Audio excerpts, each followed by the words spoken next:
तुलसी विवाह पौराणिक कथा। नमस्कार। एक बार शिव ने अपने तेज को समुद्र में फेंक दिया था। उससे एक महातेजस्वी बालक ने जन्म लिया। यह बालक आगे चलकर जालंधर के नाम से पराक्रमी दैत्य राजा बना। इसकी राजधानी का नाम जालंधर नगरी था। दैत्यराज कालनेमी की कन्या वृंदा का विवाह जालंधर से हुआ। जालंधर महाराक्षस था। अपनी सत्ता के मद में चूर उसने माता लक्ष्मी को पाने की कामना से युद्ध किया, परंतु समुद्र से ही उत्पन्न होने के कारण माता लक्ष्मी ने उसे अपने भाई के रूप में स्वीकार किया। वहां से पराजित होकर वह देवी पार्वती को पाने की लालसा से कैलाश पर्वत पर गया। भगवान देवाधिदेव शिव का ही रूप धरकर माता पार्वती के समीप गया, परंतु माता ने अपने योग बल से उसे तुरंत पहचान लिया और वहां से अंतर्ध्यान हो गई। देवी पार्वती ने क्रुद्ध होकर सारा वृतांत भगवान विष्णु को सुनाया। जालंधर की पत्नी वृंदा अत्यंत पतिव्रता स्त्री थी। उसी के पतिव्रत धर्म की शक्ति से जालंधर न तो मारा जाता था और न ही पराजित होता था। इसीलिए जालंधर का नाश करने के लिए वृंदा के पतिव्रत धर्म को भंग करना बहुत आवश्यक था। इसी कारण भगवान विष्णु ऋषि का वेश धारण कर वन में जा पहुँचे, जहाँ वृंदा अकेली भ्रमण कर रही थी।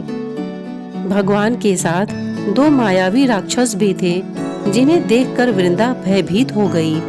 ऋषि ने वृंदा के सामने पल में दोनों को भस्म कर दिया। उनकी शक्ति देखकर वृंदा ने कैलाश पर्वत पर महादेव के साथ युद्ध कर रहे अपने पति जालंधर के बारे में पूछा।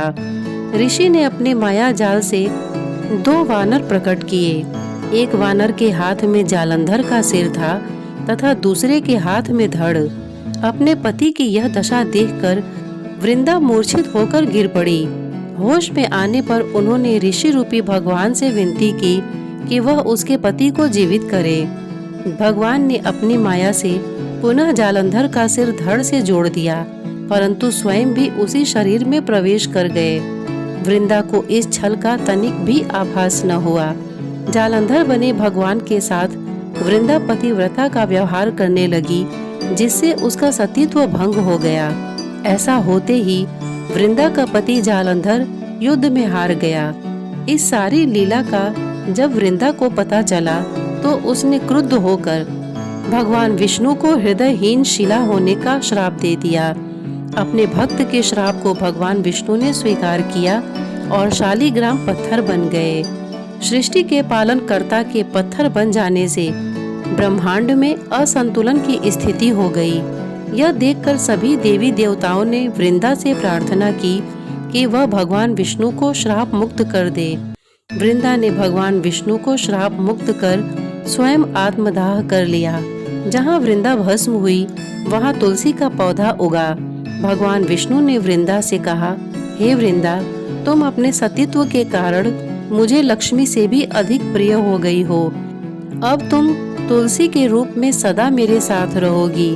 तब से हर साल कार्तिक महीने के देव उठावनी एकादशी का दिन तुलसी विवाह के रूप में मनाया जाता है। जो मनुष्य भी मेरे शालिग्राम रूप के साथ तुलसी का विवाह करेगा, उसे इस लोक और परलोक में विपुल यश प्राप्त होगा। उसी दैत्य जालंधर की यह भूमि जलंधर के नाम से विख्यात है। सती वृंदा का मंदिर मोहल्ला कोट किशनचंद में स्थित है। कहते हैं कि इस स्थान पर एक प्राचीन गुफा भी थी, जो सीधी हरिद्वार तक जाती थी। सच्चे मन से 40 दिन तक सती वृंदा देवी के मंदिर में पूजा करने से सभी मनोरथ पूर्ण होते हैं। जिस घर में तुलसी होती है, वहाँ यम के दूत भी असमय नहीं जा सकते। मृत्यु के समय जिसके प्राण मंजरी रहित तुलसी और गंगा जल मुख में रख कर निकल जाते हैं, वह पापों से मुक्त होकर बैकुंठ धाम को प्राप्त होता है। जो मनुष्य तुलसी व आंवलों की छाया में अपने पितरों का श्राद्ध करता है, उसके पितर मोक्ष को प्राप्त हो जाते हैं। जय हो तुलसी माता की। धन्यवाद।